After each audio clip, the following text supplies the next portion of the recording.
병합 공유가를 보여드리는 그림입니다.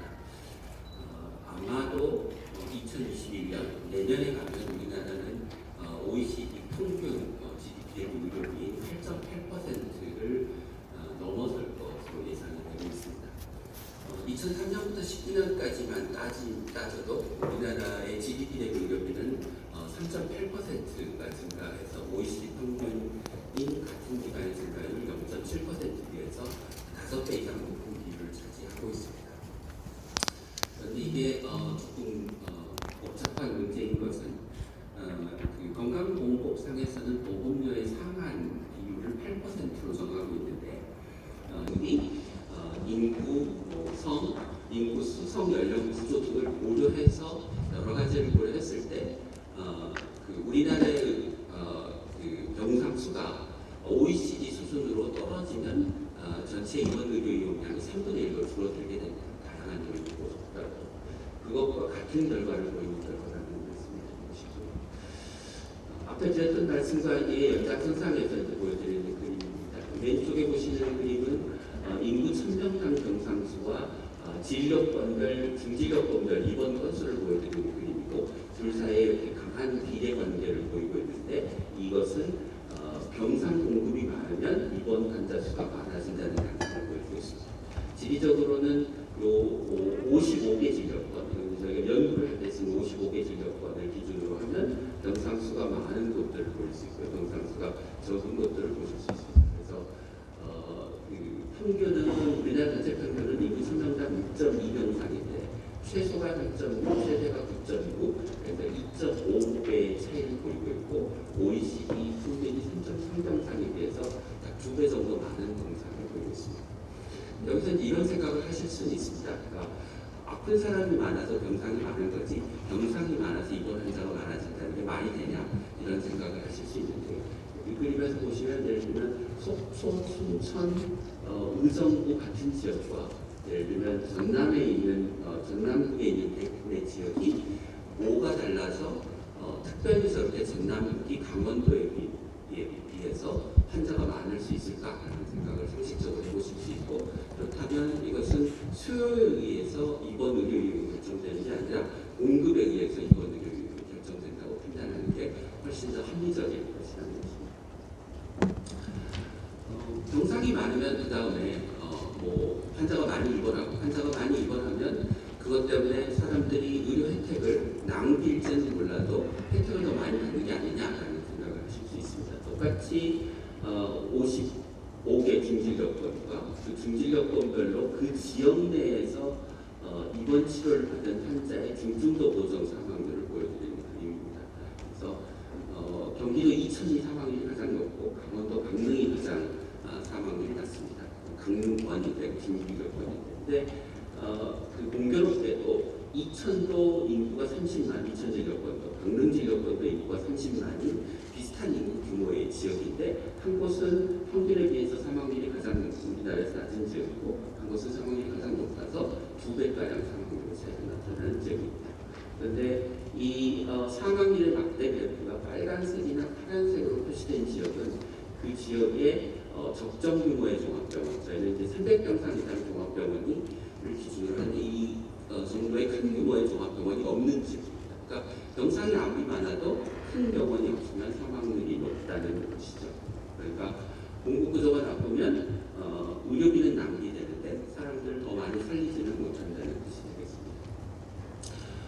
이런 그 병상 공급 양은 많고 구조는 나쁜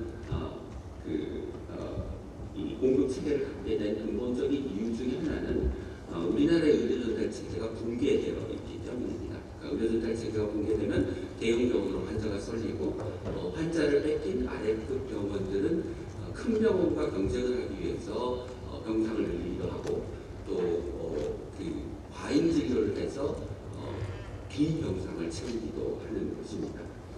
그래서 그 의료기관을 진료 기능에 따라서 3차급 기관, 2차급 기관, 여기 일반이 차지하는 사라고 하면 되게 300병상 이하 종합병원이거나 병원급 기관들을 이야기합니다.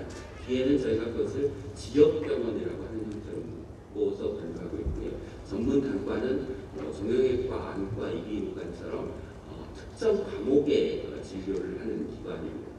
근데 3차 기관 중에서 3차 기관에서 진료해야 될 중증도가 높은 질환을 진료하는 비율은 31%밖에 되지 않습니다. 거꾸로 2차급도 자기에 적합한 진료를 하는 비율은 42%밖에 되지 않고 경증이 나머지 40%, 한 18% 정도는 3차에서 봐야 될 환자를 보고 있습니다. 지역병원과 전문난과는 한 50%에서 60% 자기급의 병원 환자를 보고 있고 나머지는 2차 기관에서 봐야 될 환자를 보고 있습니다. 그러니까 그냥 쉽게 얘기하면 우리 병원에 오면 내 환자인 거지 그 환자의 중증도에 따라서 적합한 곳으로 환자를 보내지 않는다는 뜻이죠.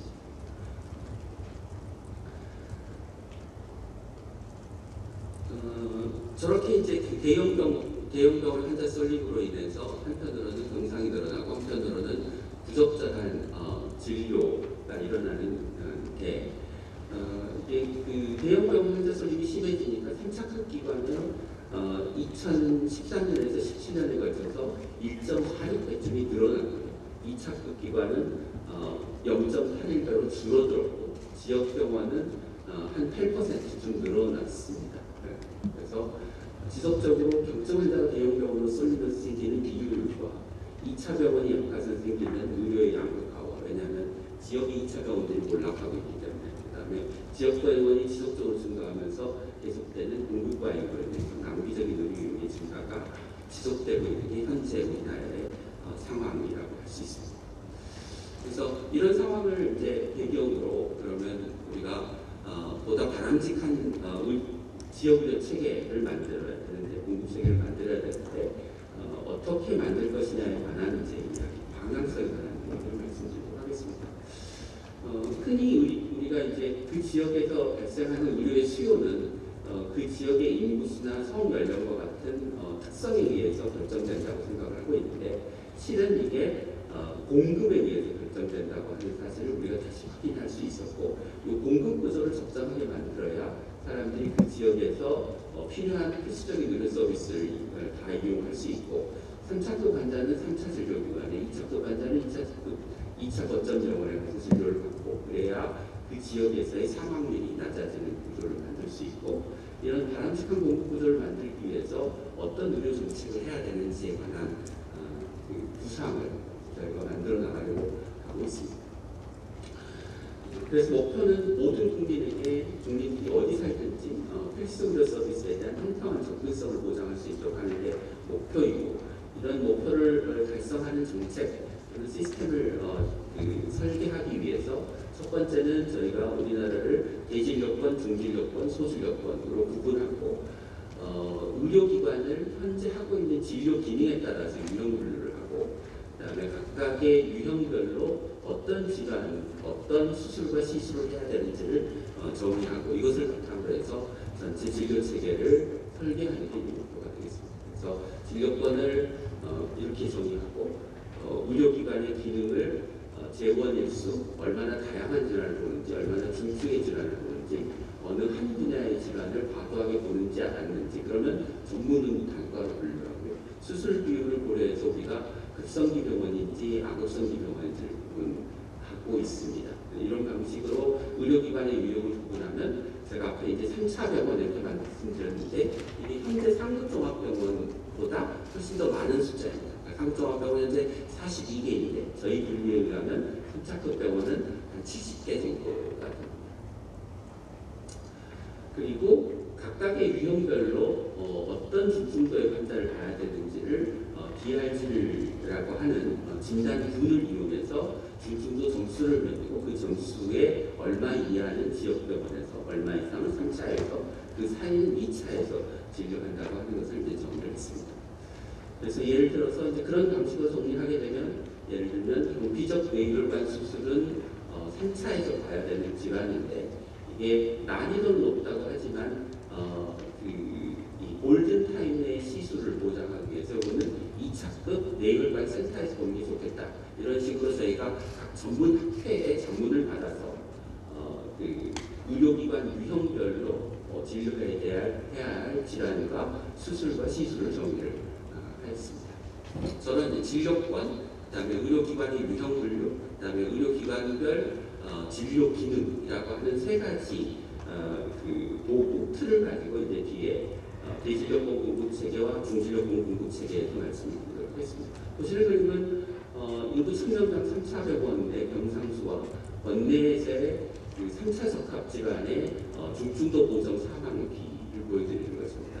여기는 원내에서 적절한 3차 기관 이용, 그러니까 3차급 환자가 3차급 질환 병원의 진료를 받았느냐와 중증도 보정 사망을 보여드리는 것이고, 보시는 것처럼 둘 사이에는 높은 상관관계가 있는 걸 보실 수 있고, 서울은 3차 병원 수가 많으니까 오른쪽으로 가 있지만 중간에 대부분의 병원 진료권들이 몰려있고 3차 병원 수가 작은 소수의 진료권들이 위쪽에 모여 있습니다. 지역별로 편차를 보시면 그 전체 22개 대진료권별로 인구 1000명당 3차 병원 수를 보시면 2.1에서 0.3까지 7배에 가까운 차이를 보이고 있고, 저희가 그 진료권별로 3차 진료 수요를 산출하고 3차 병원에서 적어도 한 50% 정도는 3차급 질환을 본다고 가정했을 때 지역별로 필요한 3차 병원의 병상수는 인구 1000명당 한 병상 정도가 됩니다. 그러면 여기 성남 진료권 이하의 진료권은 3차 병원의 병상수가 부족한 지역이고, 그 이상의 지역은 3차 병원이 과도하게 많은 지역이고, 이게 앞에서 보여드렸던 중증도 보정 사망률의 격차를 줄이기 위한 전략이 되겠습니다. 그래서 보시는 그림은 왼쪽은 그 22개 대진료권을 보여드리는 그림이고, 22개 대진료권의 3차급 기관이 어떻게 분포해 있는가를 보여드리는 그림이고요. 예를 들면 경북에 있는 안동진료권과 강원도에 있는 춘천진료권은 3차급 기관이 없기 때문에 R병원 표시가 없는 것을 보실 수 있습니다. 여기에 2차급 진료기관까지를 더불어 표시하면 이런 양상이 되는데, 예를 들어서 강원도의 강릉 대진료권은 위로는 속초, 아래로는 동해에 걸쳐 있는데 대부분의 3차 병원과 2차 병원이 모두 강릉에 집중되어 있어서 위아래로는 2차급에 해당하는 기관이 없는 취약지라고 하는 것을 아실 수 있겠습니다. 그런데 이제 저희가 대진료권의 그 공급 체계를 설계하기 위해서는 대진료권이 어떤 양상을 보이는 기관, 그 유형인지, 그리고 동시에 그 3차 병원이라고 하는 것이 다 같은 3차 병원이 아니고 좀 다른 유형일 수 있다고 하는 측면에서 이것을 세분해 보려고 합니다. 그래서 위에 있는 막대는 그 3차급에서 봐야 될 환자가 어떤 특정 진료권, 중진료권, 그다음에 어떤 특정 대진료, 이 중진료권에 속한 대진료권, 그 밖에 대진료권에 있는 발생 환자 중에서 어떤 병원이 본 요 L이라고 하는 중진료권에 속한 3차 병원이 본 환자 수, 그 병원이 속한 대진료권에 있는 환자를 본 환자 수, 그 이외에 나머지 전국에서 온 환자를 본 환자 수로 구분할 수 있습니다. 그렇게 하면 요 전체 큰 L분의 작은 L이 그 해당 병원의 해당 중진료권에 대한 지역 친화도, 그러니까 지역 친화도라고 하는 것은 그 지역에 있는 그 지역에서 발생하는 환자의 몇 %쯤을 그 병원에서 책임져 주느냐라는 뜻입니다. 그것을 중진료권, 해당 진료권, 그 밖의 대진료권으로 구분하고, 그런데 이제 병원의 규모가 크면 그 많은 환자를 볼 테니까 책임져 주는 정도가 높을 거고요. 병원의 규모가 작으면 조금밖에 환자를 책임질 수밖에 없기 때문에 그런 차이를 보정하기 위해서 요 P라고 하는 놈과 요 QR을 나눠서 상대비로 구하면 이 병원이 해당 중진료권에 대한 그 중진료권 환자를 책임지는 정도를 기준으로 해서 다른 해당 대진료권, 다른 대진료권에 대한 환자를 얼마나 책임지는지에 대한 상대적인 지표를 구할 수가 있습니다. 머리가 아프시겠죠? 그냥 조금 나중에 생각하시고, 그래서 저런 지표를 기준으로 해서, 그러니까 하나는 그 3차 병원이 해당 권역에 있는 환자를 얼마나 보느냐라는 것과, 그 권역, 대진료권 말고 대진료권 바깥에서 온 환자를 얼마나 보느냐에 따라서 그 병원들을 약 70개 그 3차 병원을 매핑해 보면 이런 모양이 나옵니다. 그래서 해당 권역에서도 환자가 많이 오고 다른 권역에서도 환자가 많이 오는 전국형 병원과 해당 지역에서 일부 환자가 오고 나머지 타 권역에서 환자가 오는 대부분의 수도권의 권역형, 그 다음에 다른 타 권역에서는 거의 환자가 오진 않지만 자기 권역의 중진료권 말고 다른 중진료권 내에 있는 다른 대진료권 내에 있는 다른 중진료권에서 많은 환자가 오는 비수도권 권역형이 있고요. 대부분의 3차 병원이 그 병원이 있는 지역 내에서 대부분의 환자가 오는 지역형 병원으로 구분해 볼 수 있습니다. 서울 아산병원이 전국적으로 가장 넓은 진료권 분포를 가지고 있는 병원인데요. 이게 아래에 있는 커브가 막대 그래프가 이게 70개 진료권을 의미하는 거고 해당 진료권에서 아산병원으로 어느 정도의 환자가 오는지를 가장 많이 오는 지역과 가장 적게 오는 지역까지로 표시해 본 그림입니다. 그 뒤에 있는 샌프란시스 병원의 그림과 비교해 보시면 샌프란시스 병원은 아산병원에 비해서 훨씬 더 적은 중진료권을 갖고 있다고 하는 사실을 보실 수 있고요. 이것을 단일 지표로 표시하기 위해서 해당 중진료권에서 그 병원에 입원한 환자가 입원할 확률과 다른 진료권에서 환자가 입원할 확률의 상대비로 진료권별로 값을 표시하면 이런 그래프가 그려지고 이 아래의 면적을 우리가 어떤 특정 3차 병원이 얼마나 넓은 전국적으로 얼마나 넓은 지역을 커버하느냐는 지표로 만들어서 사용할 수 있습니다. 그렇게 하면 서울 아산병원이 0.28인가요? 얼마를 갖고 그 다음에 삼성서울병원, 서울대병원 이렇게 쭉 떨어져서 다른 병원들의 분포를 갖고 있는 걸 보실 수 있습니다. 그래서 제가 3차 병원을 전국형,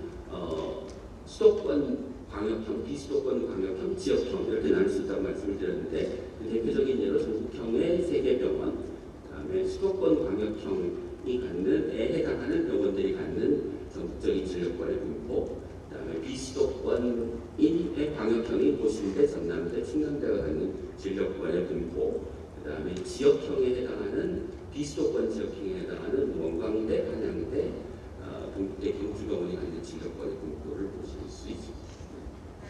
이런 결과는 여기까지가 중요한 결과고, 그다음에 이제 이걸 바탕으로 우리가 향후에 보다 자체 충족적인 대진료권의 별 진료가 이루어질 수 있도록 하려면 앞서 말씀드린 전국형, 권역형, 지역형이라고 하는 3차 병원 또는 상급종합병원의 유형을 구분하고 이 진료의 수준을 환자의 중증도의 구성을 서로 다른 기준을 적용해서 자기가 그 지역 내에서 해야 될 역할에 맞는 기능을 하는 방식으로 상급종합병원 지정 기준을 개편하고 현재 상급종합병원이 없는 지역의 상급종합병원들을 추가적으로 지정하자는 게 첫 번째 정책 제안이 되겠습니다. 중진료권과 관련해서 이제 말씀을 드리면 중진료권도 앞에 상급종합병원, 대진료권의 경우와 마찬가지로 진료권별로 적합한 진료 체계의 모형이 다를 수 있기 때문에 중진료권을 몇 개의 그룹으로 유형하고 공급 체계의 유형별로 문제를 파악한 후에 개선 모형을 제시한다는 것이 되겠습니다. 그래서 현재 유형을 살펴보면 이게 3차 병원, 이게 2차 병원, 이게 지역병원인데 2차급 병원이 아예 없고 지역병원만 있는 취약지역과 2차 병원이 있기는 한데 숫자가 적정한 지역과 숫자가 부족한 지역으로 나눌 수 있고요. 2차가 허리가 없고 3차와 바로 지역병원으로 연결되는 경우가 있고 3차, 2차, 1차가 함께 있는 구조. 이거는 이제 3차, 2차가 있으면서 외부로부터 환자 유입이 굉장히 많은 의료 중심 지역이 있을 수 있습니다. 그래서 이런 지역은 2차 중심 지역으로 3차 중심 지역 중에서 규모가 작은 것은 그냥 이런 구조를 유지해도 별 문제가 없는데 인구 규모가 큰 지역은 중간에 2차를 두지 않으면 2차급 의료 이용이 부족해지게 됩니다. 의료 중심 지역은 그냥 현재 같은 시스템을 유지하면 될 거로 생각을 하고 있습니다. 그래서 시간 관계상 저희가 그 중진료권을 어떻게 유형화를 했고 그 유형별로 필요한 2차 병원의 수를 어떻게 산출했고 이걸 기준으로 2차 병원이 충분히 있느냐 부족하냐의 여부를 판단했다는 말씀을 드리고 그런 판단에 근거해서 2차 병원이 확충돼야 될 지역을 보면 전국적으로 12개 중진료권에는 공공병원을 신축하거나 증축해야 되고 큰 종합병원이 없지만 병상 공급이 과잉이기 때문에 공공병원을 새로 짓기보다는 기존에 있는 민간병원을 확충해야 되는 지역이 8개 진료권이라는 뜻입니다. 그 배경의 그림으로 그 앞에 설명드린 예를 들면 공급 취약형 중에서도 우리나라 흡성기 병상의 평균이 6.3병상이라고 말씀드렸는데 이렇게 병상이 많은 지역에서도 큰 병원이 없는 지역들이 있습니다. 마찬가지로 예를 들면 2차급 병원이 있지만 그 인구당 2,000명당 병상 수가 10병상을 넘는데 그 중에 9병상 넘게 소규모 지역 병원인 지역도 있고요. 그렇게 병상의 공급량이나 공급 구조가 그 지역의 의료 수요에 비례하지 않는다는 사실을 보여주고 우리가 의료 취약지라고 분류하는 지역도 이 300병상급의 병원이 충분히 들어갈 수 있을 만큼의 현재 전통 병상량을 가지고 있다는 점을 말씀드리고 싶습니다. 그래서 이런 기준을 가지고 분리해서 저는 말씀드리고 그런데 이제 병상을 확충하는 것만으로 자체 충족적인 지역의료 체계를 구축할 수는 없기 때문에 국립대학병원과 연계를 통해서 이 거점 병원들의 의료의 질에 대한 신뢰도를 높이고 최근에 정부가 발표한 지역의사제 플러스 지역 간호사제 같은 유사한 제도를 도입해서 만성적인 의료 인력 부족의 문제를 해소하고 300병상 이상 규모로 신축해서 규모의 문제를 달성하고 이런 병원들이 제공하는 필수 의료 서비스에 대한 적절한 수가와 인센티브를 가지고 보상해서 적자가 나지 않도록 지원해야 한다는 뜻이 되겠습니다. 그래서 이런 것들을 배경으로 해서 이제 이런 지금 시기에 이런 제안을 드리는 중요한 이유 중에 하나는 현재 우리가 코로나19 시대에 감염병 진료를 어떻게 할 것인가에 관한 많은 고민들을 안고 있는데 이게 튼튼한 지역의료 체계를 기반으로 할 때 제대로 된 감염병 진료 체계로 구축될 수 있지 지역의료 체계는 무너져 있고 허약한데 그 위에 감염병 진료 체계라고 하는 것을 제대로 꾸릴 수 없다라는 뜻이 되겠습니다. 뒤에 있는 내용은 참고로 봐주시면 될 것 같습니다. 그래서 궁극적으로는 3차 병원, 2차 병원, 지역병원의 기능을 유형을 구분하고 또 이 안에서도 진료권의 특성에 따라서 각각 지역 맞춤형 공급 구조를 가져가도록 하는 게 중요하고 그렇게 하기 위해서는 현재 건강보험의 종별 가산을 진료 기능 가산으로 전환하고 지역병상 총량제를 도입해서 더 이상 공급 과잉이 일어나지 않도록 하고 지역 의사제 기반으로 적절한 인력이 공급되도록 하는 등의 체계를 만들어야 될 것으로 생각을 하고 있습니다. 그렇게 하면 지금 2차 병원, 3차 병원이 모두 전국 지역별로 보면 굉장히 부족하거나 남는 불균형한 상황이 이루어지는데 3차 병원 공급과 2차 병원 공급이 다 적정하게 이루어지는데 중간에 모이도록 하는 형태로 전체 의료 시스템을 개편할 필요가 있다는 것을 말씀드리겠습니다.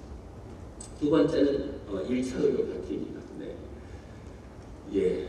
복합 만성 질환이 많고 의료가 분절화되어 있고 진료의 지속성이 떨어져 있는 상황이어서 1차 의료를 강화해야 되는데 우리나라는 전문의가 많이 개원을 하기 때문에 실제로 이제 다른 전문 과목을 갖고 있더라도 실제 1차 의료의 역할을 하는 의사들이 많은데 그런 의사를 우리가 기능적 1차 의료 기관이라고 정의하고 이런 기관들을 육성해서 기존의 예를 들면 외과 전문이지만 1차 의료 의사의 역할을 할 수 있도록 하는 방안 그리고 복합 만성질환에 대한 진료를 강화하기 위해서 이들 기관의 수평적 협력 모델을 강화하는 방안에 대해서 말씀을 드리겠습니다.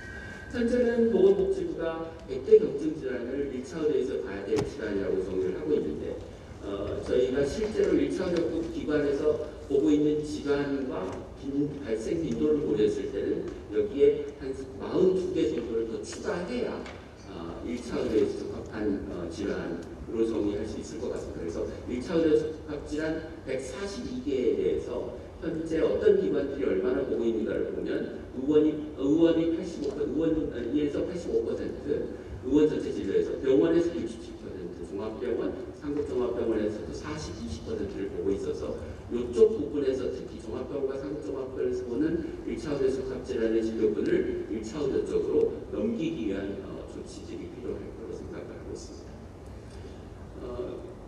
앞에서는 그 1차 의료 적합 질환이 어떻게 분포하고 있는가를 보여드렸고, 지금은 1차 의료를 1차 의료 의원의 역할을 하고 있는 기관이 얼마나 되는지를 보여드리려고 합니다. 그래서 우리가 이제 그 몸의 계통별로 진료 영역을 신경계부터 정신질환까지 정리할 수 있는데, 이 진료 영역에 대해서 다양한 질환을 보는 기관을 저희가 기능적 1차 의료 기관이라고 정리를 했습니다. 그래서 전국적인 분포를 봤더니 그 전체 의원을 100으로 했을 때 기능적 1차 의료 기관이 한 30%, 자기 전문 분야의 진료를 하는 기관이 54%, 나머지는 이 둘 사이의 중간 영역에 해당하는 전문 분야의 진료와 1차 의료의 진료를 동시에 하는 기관인 것으로 밝혀졌고, 지역적으로 보면 시군구를 보면 낮은 곳은 대개 한 20%, 높은 곳은 60%, 전국에서 제일 낮은 곳은 강남구로 7.4%며, 보시는 것처럼 1차 의료 기관이 얼마나 있는지, 전문 의원이 인구당으로 얼마나 있는지를 보여드리는 그림이고, 이게 꼭 도시와 농촌과 반드시 일치하는 분포를 보이지는 않는다는 걸 아실 수 있습니다. 전국적으로는 기능적 1차 의료기관의 비율이 의원급에서 가장 낮은 곳이 경기도이고, 그 다음에 서울, 높은 곳은 경상북도인 것으로 나타났습니다. 시군구별로 어떻게 구성이 되어 있는지는 참고로 봐주시면 될 것 같고요. 그런데 이제 우리가 기능적 1차 의료에서 봐야 될 질환을 정의하고 1차 의료 기관을 정의했는데, 그러면 요 지금 경계성 양쪽을 섞어서 보고 있는 의원이나 또는 어떤 특정 전문가의 전문 의원의 역할을 하면서 요 1차 의료 기관의 역할을 하는 부분에 대해서는 환자 진료의 재배분이 일어날 필요가 있다라고 생각을 하고 있습니다. 그렇게 해서 그 재배분을 했을 때 필요한 인력이 얼마나 되는지를 추산해 보면, 이게 이제 전문의원의 파트, 전문의원이 보고 있는 1차 의료 파트, 경계성 의원 부분, 경계성 의원의 1차 의료 파트를 고려해서 1차 의료기관과 전문의원이라고 하는 두 개로 크게 기능 분할을 시키면 전체 진료 건수가 52%, 30%로 배분되고, 그러면 1차 의료기관이 30%의 진료를 해서 52%로 늘어나기 때문에 추가적으로 필요한 1차 의료의 전문의가 한 10,000명에서 15,000명쯤 된다는 계산이 나옵니다. 물론 이걸 숫자로 전적으로 늘리자는 뜻은 아니고, 대부분은 기존에 있는 경계성 의원들이 요 1차 의료 의원으로 기능 전환을 해야 한편으로 1차 의료의 질이 높아지고, 한편으로는 전문 의원과 기능적 1차 의료 의원 간의 역할 분담이 이루어질 것으로 생각을 하고 있습니다. 그렇게 하기 위해서는 경계성 의원에 대한 그 교육 프로그램이 있어야 될 것이고, 그 다음에 이제 새로 배출된 의사들에 대해서는 1차 의료 영역의 진료과에 대한 전문의 수련 과정이 있어야 될 거로 생각이 되고, 바람직하게는 정부 지원이 있었으면 하는 바람입니다. 동시에 이제 우리가 복합 만성 질환을 갖고 있는 환자의 숫자를 고려하고 이런 사람들이 적절한 진료를 받을 수 있도록 하기 위해서 다양한 1차 의료기관과 전문의원 간의 수평적인 진료의 협력 체계 또는 집단 개원과 같은 형태의 진료가 필요할 거라고 생각을 하고 있습니다. 요약은 앞에 말씀드린 내용을 혹시 살펴봐 주시면 말씀하겠습니다. 재활은 우리나라는 이제 재활 의료 서비스 수요에 비해서 그 재활 의료 서비스가 제공되는 비율이 굉장히 낮고, 재활 의료 서비스 역시 지역적으로 굉장히 불균형하게 분포하고 있고, 전체 재활 의료 전달 체계가 갖춰져 있지 않아서 급성기에서 재활이 필요한 환자가 이후에 재활 서비스로 연계되지 못하는 문제를 안고 있습니다. 제가 미충족 필요가 많다고 말씀드렸는데, 재활의료 서비스의 대상자를 중추신경계 질환, 근골격계 질환, 암 환자, 심장 질환자, 신경계 난치 질환자의 수와 그 중에서 재활 대상자를 예를 들면 중추신경계 장애 1등급에서 6등급, 근골격계 질환은 근골격계 질환 환자 중에서 수술 환자, 예를 들면 고관절 출환술, 술관절 출환술 같은 것을 하는 환자, 암 환자 중에서는 유방암 환자 등으로 나눠서 보면 재활이 필요한 환자의 수가 우리나라에서 연간 한 267만 명 정도가 나오는데, 실제 재활의료 서비스를 이용한 환자는 37만 명밖에 되지 않아서 필요한 사람이 재활의료 서비스를 이용한 비율이 13.6%밖에 되지 않는 재활의료 서비스가 굉장히 제대로 제공되고 못한 상황이다라는 점을 말씀드리고, 그나마 전통적으로 재활이 이루어진 중추신경계 같은 경우는 재활 서비스 이용률이 24.4%로 높지만 새로 재활의 필요성이 제기되고 있는 심장질환이나 신경계 난치질환 같은 경우는 그 이용 비율이 극히 낮다.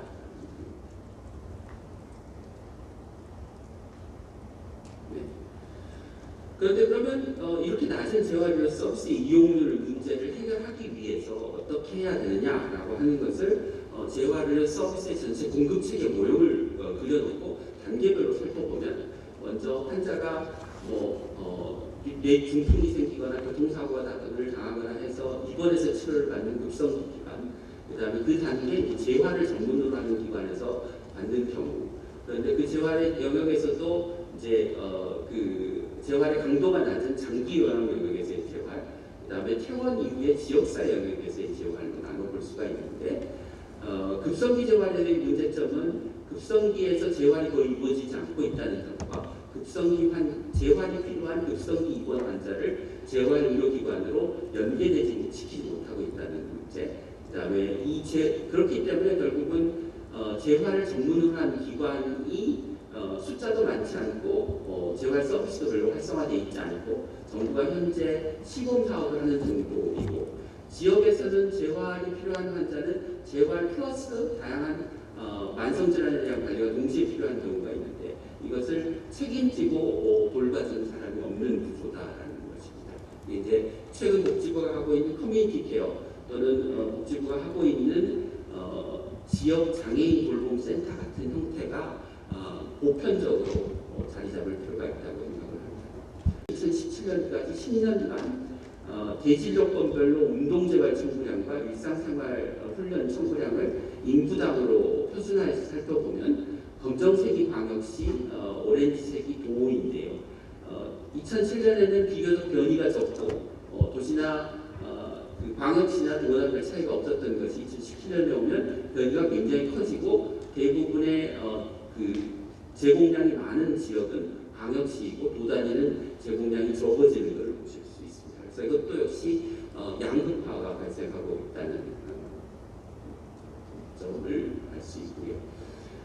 재활 서비스를 이제 조기에 받는 게 굉장히 중요한데 그 조기에 얼마나 받는가를 중증, 경증, 조기 재활을 한 경우 아닌 경우로 나눠보면 요 하늘색 막대에 해당하는 부분이 그 장애의 원인이 되는 어떤 질병이나 사고가 발생한 1년 이내에 장애가 등록된 경우에서 그렇지 않은 경우에 비해 조기 재활의 비율이 더 높은 것을 보실 수 있습니다. 이것은 중증이나 경증이나 마찬가지 영향을 보이고 있습니다.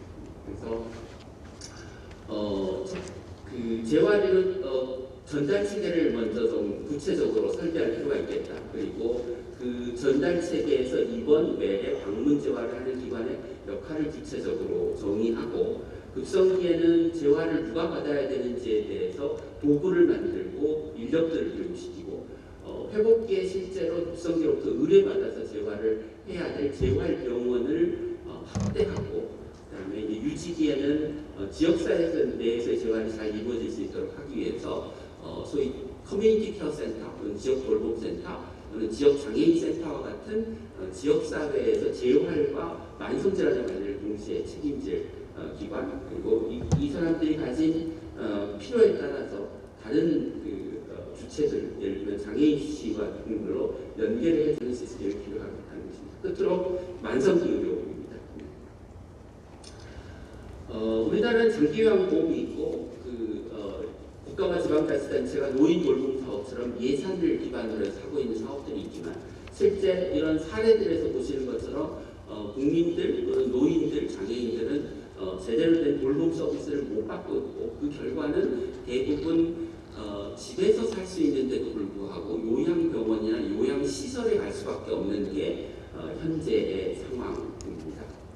그런데 이 요양병원과 요양시설의 그 문제 중에 하나는 코로나19 시대의 문제 중에 하나는 요양병원과 요양시설의 집단 감염이라고 하는 것을 우리가 낮추려고 노력해도 피할 수 없이 일어나는 일이고 동시에 요양병원과 요양시설, 정신병원 등에서 집단 감염이 일어나면 그분들의 신체 기능 상태가 좋지 않기 때문에 굉장히 많은 분들이 사망하고 전체적으로 사망률이 크게 올라간다는 점입니다. 보시는 것은 여러 국가들 사이에 전체 환자 사망자 수와 그 중에서 요양병원 요양시설 관련된 사망자의 숫자 그리고 그 구성들을 보여드리는 그림이고 보시는 것처럼 사망자 수가 많으면 요양병원 요양시설 관련된 사망자의 구성비가 올라가는 것을 보실 수 있습니다. 우리나라는 비교적 사망자의 숫자가 적었는데도 불구하고 전체 사망자 코로나19 관련 사망자 중에서 39%가 요양병원 요양원 정신병원에서의 시설 감염으로 인한 사망자의 숫자입니다. 그래서 이런 시설로부터 굳이 시설에 있지 않아도 될 사람들을 시설에서 집으로 돌려보내는 기전이 있지 않으면 코로나19로 인한 집단 감염, 그로 인한 높은 사망률의 문제를 피할 수 없다는 것이 되겠습니다. 보편적인 문제는 요양병원의 병상 수가 많고 장기 입원이 증가하고 있고 요양병원과 요양시설의 기능이 명확하지 않아서 기능이 혼재되어 있고 인력이 부족하고 굳이 지역사회에서 적절한 돌봄 서비스를 하면 시설이나 병원에 있지 않아도 될 사람들이 시설에 있는데 지역사회 돌봄 서비스가 활성화되고 있지 않다는 것이 문제가 되겠습니다. 그러면 우리가 이런 문제를 해결하기 위해서 장기요양시설을 설계한다고 하면 첫 번째 노인을 우선 대상으로 했을 때 노인들이 어떤 돌봄의 욕구, 의료의 욕구를 갖고 있고 그분들한테 적절한 서비스를 제공할 수 있는 모형이 무엇이냐라고 하는 것을 설계하기 위해서 저희가 장기요양 등급을 받은 노인, 높은 등급, 낮은 등급이고요.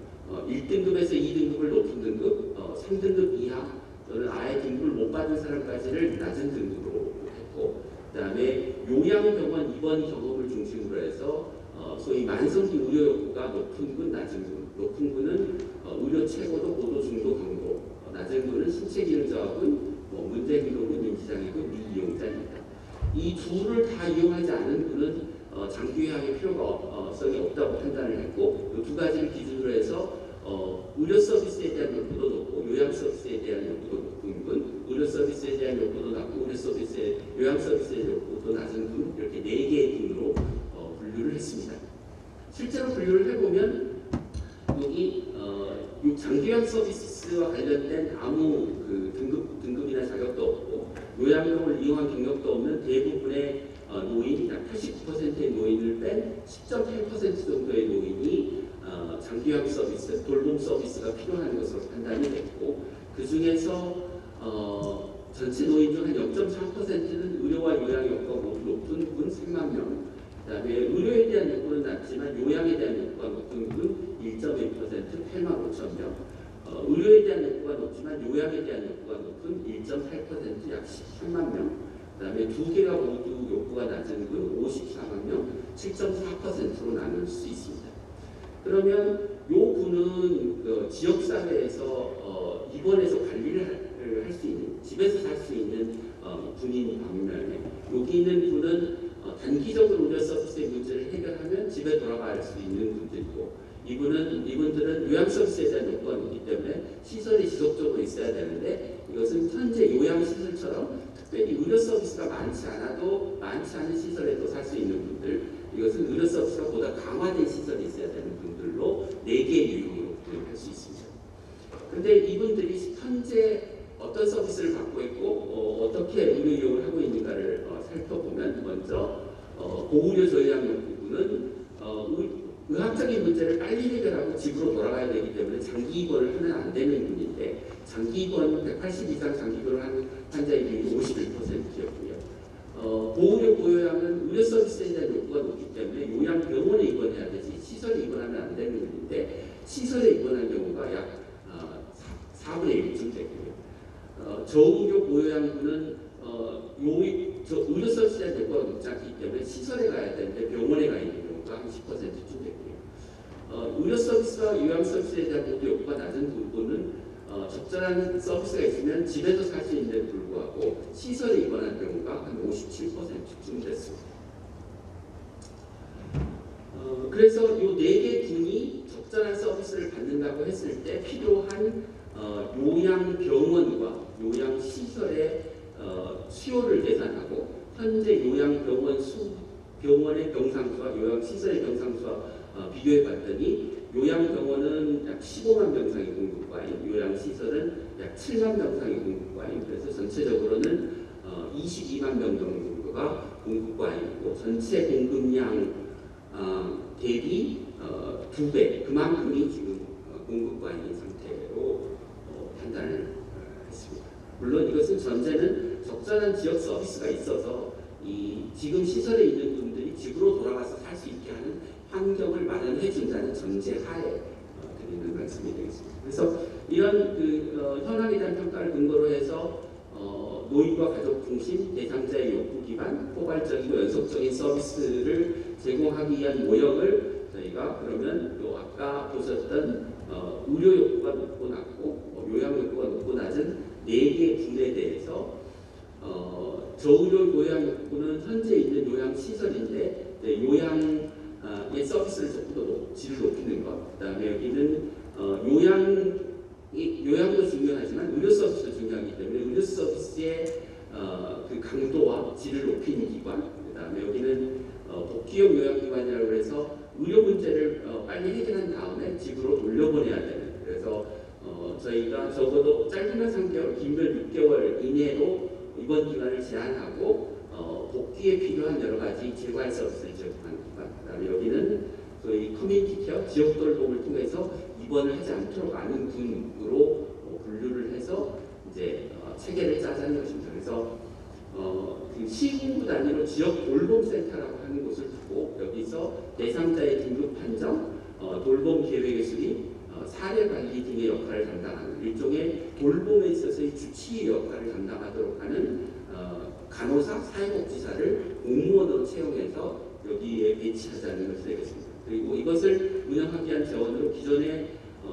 요양병원의 돈을 주는 국민건강보험, 그다음에 장기요양 서비스에 돈을 주는 장기요양 서비스, 그다음에 예산 기반의 사업을 다 한 통의 재정으로 통합해서 시군구가 책임지고 쓸 수 있도록 하는 체계를 만들고, 그리고 그 안에 앞에 4개 유형의 의료 서비스를 제공하는 제공자를 만들어서 이 돌봄센터에 있는 사례관리자가 필요한 서비스가 대상자가 필요한 서비스를 받을 수 있도록 조정하자는 게 주중적인 대안이 되겠습니다.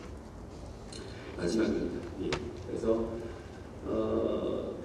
마지막으로 드리고 싶은 말씀인데 저희가 현재는 각각 그러니까 입원의료, 재활의료, 장기요양, 1차 의료의 영역별로 계획을 세우고 있는데 이것들을 통합하는 그 부분이 필요합니다. 그러니까 장기요양 대상자 중에서도 1차 의료 서비스가 필요한 사람이 있고 재활의료 서비스가 필요한 사람이 있고 입원 이후에 재활의료와 연계돼야 되는 환자들도 있고 이런 부분들을 어떻게 통합해낼 거느냐 하는 것이 이제 저희가 이후에 해야 될 굉장히 중요한 과제다라는 점입니다. 그게 저희가 이 세미나의 제목에 환자 중심이라고 하는 이름을 붙인 이유입니다. 지금은 다 공급자 중심이기 때문에 장기요양은 장기요양 중심으로 대상자를 파악하는데 그 대상자가 사실은 1차 의료나 재활이 필요한 사람임에도 불구하고 그 사람이 어떤 서비스가 어떤 재활, 어떤 1차 의료 서비스가 필요한지에 대해서 이야기를 우리가 관심을 두지 않고 있다는 뜻입니다. 그리고 이런 이제 가고자 하는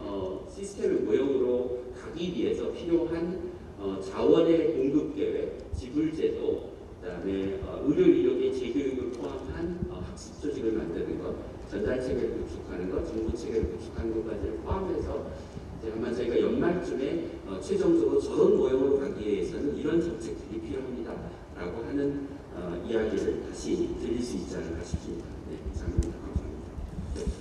네, 주제 발표를 맡아주신 김 교수님 감사합니다. 박수 한번 부탁드리겠습니다. 이어서 질의응답을 진행하도록 하겠습니다.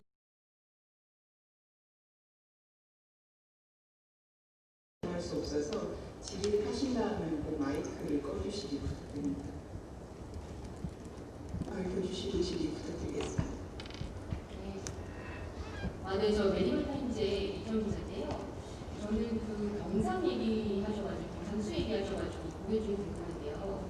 그 상급 종합병원이 지금 42개인데 이런 기준으로 하면 70개까지 늘어난다라고 얘기하셔가지고 그러면 상급 추가가 지금 70개까지 필요하다는 얘기신 건지 있는지 그거 좀 정확히 말씀을 해주시면 좋을 것 같고, 중량병원 요양원은 지금 21만 병상이 과잉이다라고 얘기하셨는데, 그러면 그 과잉인 거를 물론 지역 서비스가 전제로 돼야겠지만 전제로 된다면 축소하자는 건지, 네, 그럼 있던 병원들을 없애야 되는 건지 그것 좀 나오게 말씀해 주시면 좋겠습니다. 네, 답변이 굉장히 위험할 수 있는 질문이거든요. 그러니까 앞에 보여드렸던 것처럼 그 대지병권별로 3차원의 서비스에 대한 적정한 이용을 보장하기 위해서는 인구 1000명당 상급종합병원 1병상을 유치하는 게 좋겠다. 그러면 지역권별로 상급종합병원이 아예 없거나 3차 병원이 아예 없거나 병상수가 부족한 곳은 늘리는 게 좋겠다. 근데 그게 70개가 될지 예를 들면 60개가 될지는 구체적으로 평가를 하고 배분을 해봐야 알 수 있다. 그런데 여기서 한 가지 중요한 점은 기존 그 복지부의 정책과 중요한 차이는, 복지부는 현재 상급종합병원을 지정하는 대지역권을 지역적으로 너무 넓게 잡고 있어서 사실은 그 3차원 서비스에 대해서 소외되어 있는 지역인데도 불구하고 3차급 기관이 없다는 이유로 넓은 지역을 진료권으로 잡아서 3차 진료의 취약지가 되는 지역이 적지 않게 존재한다라는 점입니다. 그런 의미에서 진료권을 세분하고 3차 병원의 수를 늘리고 그 기관이 지역적으로 고르게 분포해서 3차 진료에 소외되는 국민이 없도록 하자라고 하는 것이고, 숫자는 구체적인 숫자는 계산을 해봐야 알 수 있을 것 같습니다. 예전에 계산했던 거는 60개에서 70개 사이였는데요. 비슷한 경우가 되지 않을까 싶습니다. 두 번째, 요양병원과 요양시설에 관련된 얘기는 이제 우리가 지역사회 서비스가 있어야 그 지역으로의 탈시설화가 가능하고, 탈시설화가 돼야 현재 있는 병상을 줄이는 일이 가능해지기 때문에 이제 단계적으로 이루어질 수밖에 없다라고 하는 지점이 첫 번째. 두 번째는 요양병원이나 요양시설의 그 병상이나 수용 인원을 줄인다고 하더라도 굳이 건물을 문을 닫거나 건물을 폐쇄할 필요는 없을 것 같다. 왜냐하면 우리가 코로나19 시대에 밀집도를 줄여야 감염의 위험을 낮출 수 있는데, 현재 요양병원이나 요양시설에는 적게는 4명, 많게는 8명, 10명까지 들어가는 다인실들이 꽤 있는 걸로 알고 있어서, 그런 시설 한 병실에 들어가는 사람의 숫자를 줄이는 방식으로 기존 시설을 재활용할 수도 있고, 그다음에 그런 기관들이 뒤에서 말씀드렸던 것처럼 요양파트에서 말씀드렸던 것처럼 복지형 요양병원 같은 그런 종류의 서비스를 하게 되면 주간보호센터나 또는 방문재활 같은 것들을 하기 위한 그 인력과 시설이 필요할 것이기 때문에 그 시설의 기능을 전환하면서 시설을 재배치할 수 있을 거다라고 알고 있습니다. 공감이 갔는데, 이게 지금 제가 들으면서 느낀 거는 민간 병원 비율이 5에서 6% 사이라는 얘기가 여기서 계속 나오잖아요. 그래서 사실 이 모든 안이 가능하려면 정부 주도로 가능해야 되는 거고, 그래서 국공립 의료기관 포션이 좀 일단 늘어야 하고, 인력 질문에서 보면 사실은 이제 급한 거는 토대를 바꾸는 건데, 정부는 지역의사제 통해서 의대수 증원부터 접근을 한 것 같거든요. 근데 물론 의사는 한 번 배출하는데 10년 이상 그런 어떤 훈련 과정을 거쳐야 하긴 하지만, 왜 이렇게 많은 그 문제점들 중에서 의사수 증원부터 접근을 할 거라고 생각하시는지 궁금합니다. 두 번째 질문부터 답을 드리면, 정부가 왜 의사수부터 접근을 했는지는 제가 구체적으로는 잘 모른다, 미루어서 생각하건데, 의사는 양성하는 굉장히 시간이 많이 걸리기 때문에 먼저 시작한 게 아닌가 싶고, 그 정부 발표 보도자료를 보시면 이제 뒤쪽에 아주 간략하게지만 예를 들면 지역의료체계 구축 방안, 공공의료체계 강화 방안에 관한 그 안들이 붙어 있습니다. 그걸 그 보도자료를 우리가 신뢰한다면 그냥 의사수 증원이라고 하는 의사수 증원으로 그치는 그 단독의 정책이 아니라 전체 지역의료 체계를 강화하기 위한 그 중요한 한 개의 축으로서, 정책적인 수단으로서 정부가 보고 추진하고 있는 게 아니냐라고 저는 이제 이해를 하고 있고요. 실제로 그 약속이 잘 지켜질지는 우리 모두가 관심을 가지고 지속적으로 지켜보는 방법밖에 없지 않을까 싶습니다. 그다음에 이제 뭐 저희가 제안했던 또는 저희가 그 문제점을 분석했던 여러 가지 상황들을 해결하기 위해서는 정부가 적극적으로 역할을 해야 된다는 데 동의하고요. 정부가 적극적으로 역할을 한다는 게 뭐냐라고 하는 걸 뜯어보면 첫 번째 지금 이제 오늘 말씀드렸던 내용을 그냥 한마디로 간단하게 말씀드리면 이런 상황에 우리가 봉착하게 된 중요한 이유는 정부가 의료 자원의 공급, 그러니까 병상의 공급, 인력의 공급, 그 다음에 그 의료기관이 하는 역할을 다 시장에 맡겨놨기 때문에 생기는 일이라고 이야기할 수 있을 것 같습니다. 그래서 자원의 공급이나 각각의 의료기관의 유형을 분류하고 유형별로 역할을 설정하고 지역적으로 균등분포하기 위한 계획과 구체적인 대책을 내놓는 게 정부의 역할이라는 생각이 들고요. 그게 뭐 무작정 민간을 줄이고 공공을 늘려야 된다라고 하는 약간 뭐 이데올로기적인 어떤 선언이라기보다는 그 현재 있는 부분에서 비어 있는 부분을 채우기 위해서 굉장히 그 비중이 작은 공공이 우선적으로 좀 비어 있는 부분들을 채우도록 하고 민간과 공공이 협력하고 공공을 늘리는 것만큼 중요한 일이 지역 단위로 적절한 그 의료 전달 체계, 의료 공급 체계를 구축하고 그와 관련된 책임을 누군가 명확하게 지도록 하는 게 중요하다라는 것입니다. 그러면 번역별로 3차 의료는 거기에 3차 기관인 상급종합병원, 대학병원들이 지도록 하고 그 상급종합병원이 자기 역할을 잘 하도록 하기 위해서 2차와 어떻게 협력해야 되는지, 협력하도록 만들 건지, 거기에 지역의사제라고 하는 건 어떻게 활용될 수 있을지, 뭐 이런 고민들을 우리가 앞으로 더 해나가야 된다고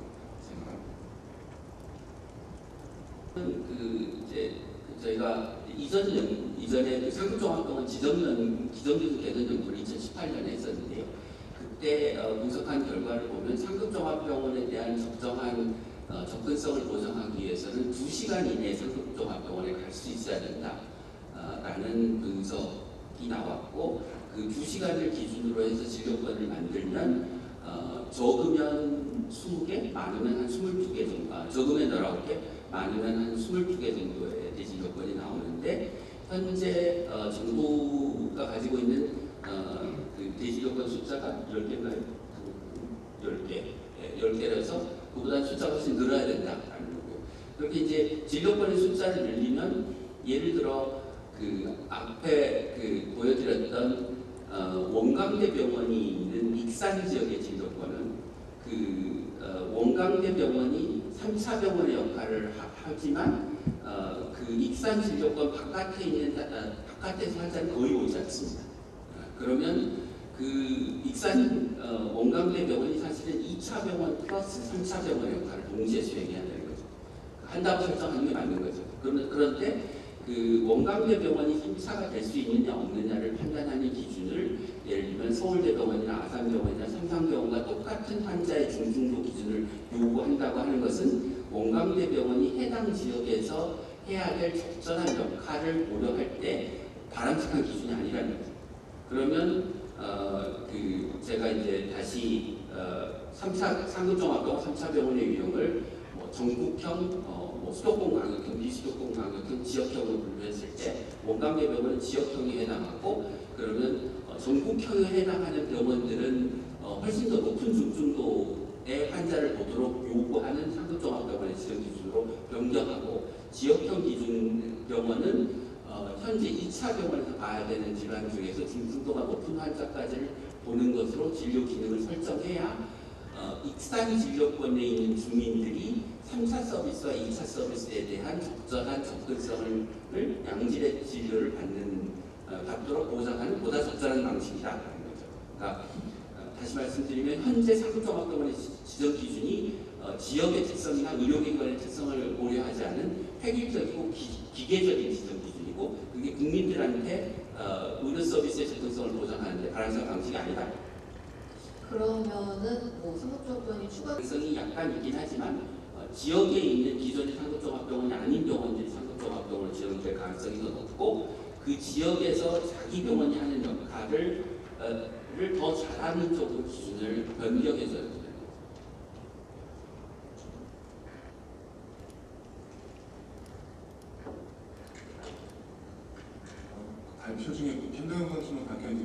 발표 중에 궁금한 부분이 있어서 한 두 가지 정도.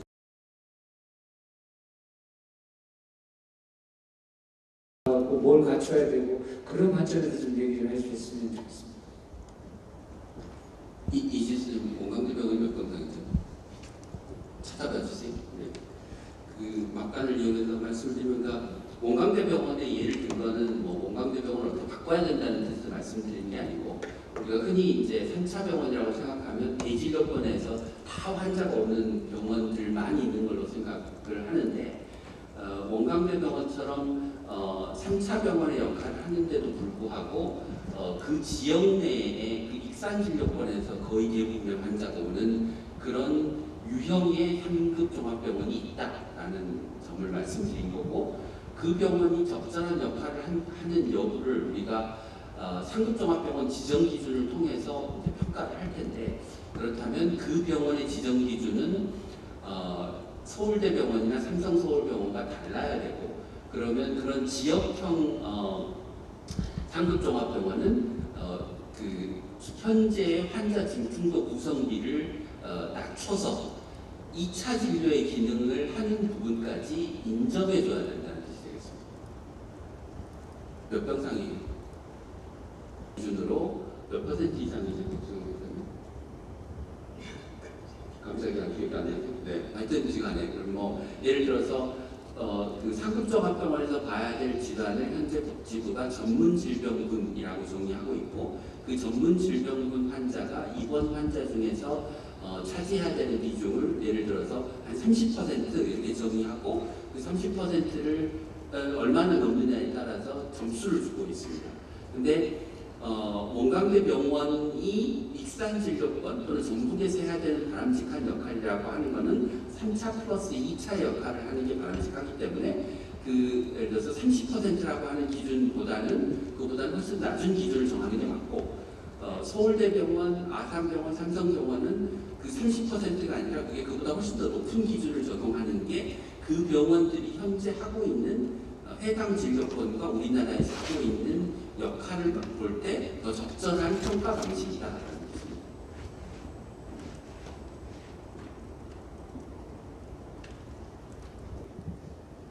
이렇게 명확하지 않은 거 아니시라고요? 그렇지 않은 거 아니에요? 그러니까 그걸 전에 4차 병원 만들어달라는 얘기도 있었던 것 같은데 네. 사실 그걸 뭐 3차 지역 기준이라는 거하고 상동 기준이라는 거하고 얘기하시던 거를 뭐 예를 들면 아산이나 네. 네, 앞에 계십니다.